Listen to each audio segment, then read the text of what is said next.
Lecture en Crous, Construire un feu de Jack London, 2e épisode.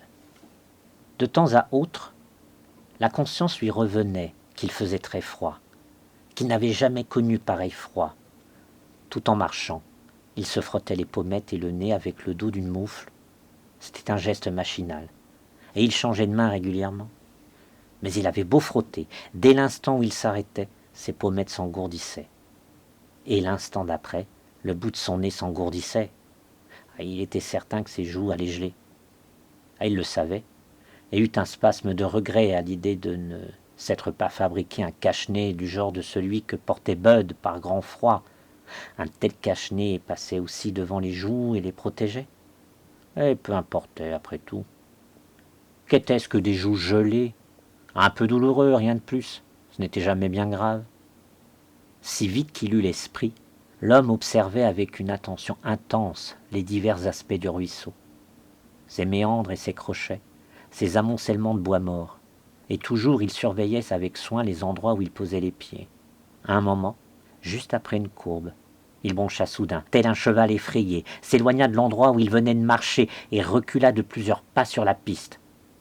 Le ruisseau, il le savait, était gelé jusqu'au fond. Aucun ruisseau ne pouvait contenir d'eau dans cet hiver arctique. Mais il savait aussi qu'il existait des sources qui jaillissent des berges et couraient sous la neige, par-dessus la couche de glace. Il savait que même lors des plus grands froids, ces sources ne gelaient pas, et il en connaissait le danger. C'étaient des pièges. Elles cachaient sous la neige des mares qui pouvaient être profondes de 3 pouces ou de 3 pieds. Parfois une pellicule de glace les recouvrait, épaisse d'un demi-pouce, et à son tour recouverte de neige. Parfois des couches d'eau alternaient avec des couches de glace, de sorte que, si l'on passait à travers, on continuait à s'enfoncer quelque temps et en se mouillant parfois jusqu'à la taille. C'est pourquoi il avait été saisi d'une telle panique. Il avait senti le sol céder sous son pas et entendu craquer de la glace dissimulée par la neige. Et se mouiller les pieds avec une telle température, cela signifiait ennui et danger. Au mieux, cela signifiait retard, car il serait obligé de s'arrêter pour construire un feu, et, sous sa protection, de faire sécher ses bas et ses mocassins. Il s'arrêta, étudia le lit du ruisseau et ses berges, et conclut que l'eau coulait de la droite.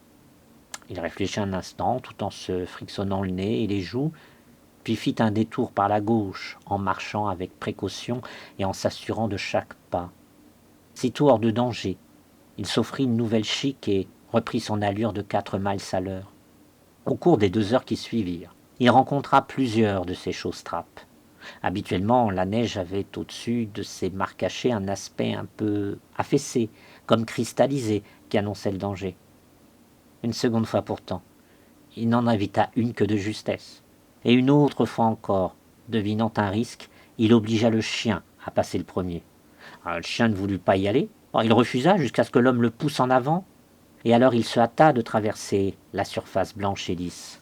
Soudain il s'enfonça, pataugeant vers la rive, et réussit à reprendre pied sur un sol plus ferme.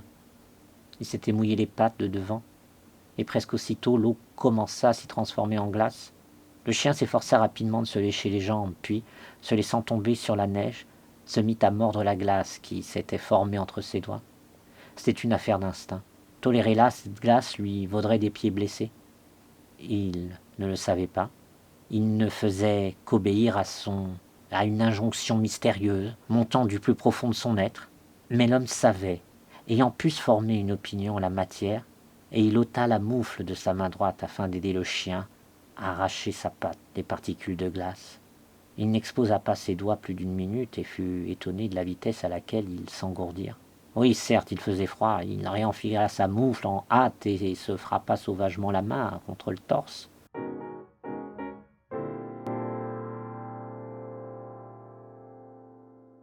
À midi, le jour atteignait son apogée. Le soleil se trouvait néanmoins trop au sud, sur sa route hivernale, pour franchir l'horizon. La courbure de la terre s'interposait entre l'Astre et Anderson Creeks, où l'homme marchait sans ombre, en plein midi, sous un ciel clair. À 12h30, à la minute près, il atteignit la fourche du ruisseau. Il était satisfait de son allure. S'il la maintenait, il aurait certainement rejoint les autres à 6 heures. Il déboutonna sa veste et sa chemise pour prendre son déjeuner. Ce geste ne lui prit pas plus d'un quart de minute, mais ce bref instant, l'engourdissement s'empara de ses doigts dénudés. Au lieu de remettre sa moufle, il se frappa fort les doigts une douzaine de fois contre la jambe. Et puis il s'assit pour manger sur un tronc enneigé. La morsure provoquée par le choc des doigts contre la jambe cessa si rapidement qu'il en fut surpris. Il n'avait pas eu le temps de mordre dans un biscuit. Il recommença de se battre les doigts, remit sa moufle et sortit son autre main dans le but de manger. Il tenta de prendre une bouchée, mais sa muselière de glace l'en empêcha. Il avait oublié de construire un feu pour se dégeler. Il gloussa de sa sottise et, tout en gloussant, remarqua l'engourdissement qui était en train de gagner ses doigts découverts.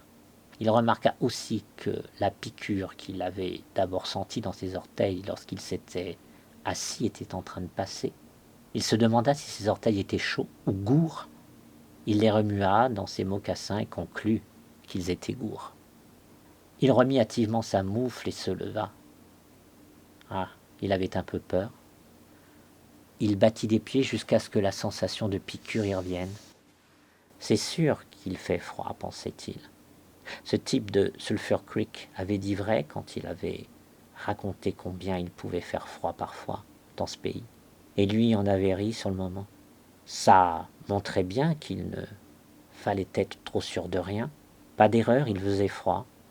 Il continua d'aller et venir, en tapant des pieds, en battant des bras, jusqu'à ce que la chaleur recouvrait le rassure.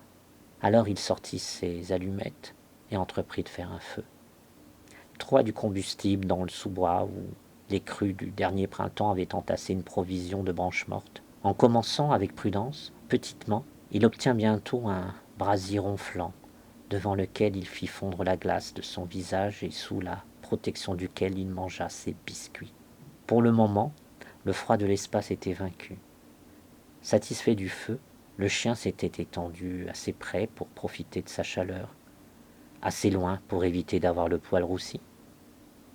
Quand l'homme eut fini, il bourra sa pipe et s'accorda le temps de la fumer à l'aise. Puis il remit ses moufles, appliqua fermement sur ses oreilles les rabats de sa casquette et s'engagea sur la piste qui longeait la branche gauche du ruisseau.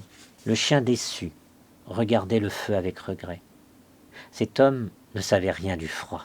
Peut-être toutes les générations de ses ancêtres avaient-elles été ignorantes du froid, du vrai froid, d'un froid de 107 degrés au-dessous du point du gel. Mais le chien savait, toute son ascendance savait, et il en avait hérité ce savoir. Il savait qu'il n'était pas bon de se trouver dehors par un froid aussi terrible. C'était le moment de se blottir au fond d'un trou dans la neige et d'attendre qu'un rideau de nuages se déploie devant l'espace infini d'où venait ce froid. D'autre part, il n'existait aucune réelle intimité entre le chien et l'homme. L'un était l'esclave de l'autre, et les seules caresses qu'il n'eût jamais reçues étaient celles du fouet et des grondements rudes et menaçants qui annonçaient le fouet. Le chien ne fit donc aucun effort pour communiquer à l'homme son inquiétude. Il ne se souciait pas du bien-être de l'homme. C'était pour son propre bien qu'il regrettait le feu. Mais l'homme siffla et fit parler le fouet, et le chien revint se mettre sur ses talons et le suivit. L'homme mordit un nouveau morceau de chic et commença de se fabriquer une nouvelle barbe d'ambre. En outre, son haleine humide eut vite poudré de blanc sa moustache, ses sourcils et ses cils. Il ne semblait pas y avoir autant de sources sur la branche gauche du Henderson, et pendant une demi-heure, l'homme n'en vit aucun signe. Et puis cela arriva. À un endroit que rien ne distinguait, où la neige lisse et régulière paraissait garante d'un sol ferme, l'homme s'enfonça. Alors ce n'était pas profond. Il se mouilla les jambes à mi-mollet, avant de gagner tant bien que mal la surface dure. Fin du 2e épisode. À bientôt et prenez soin de vous.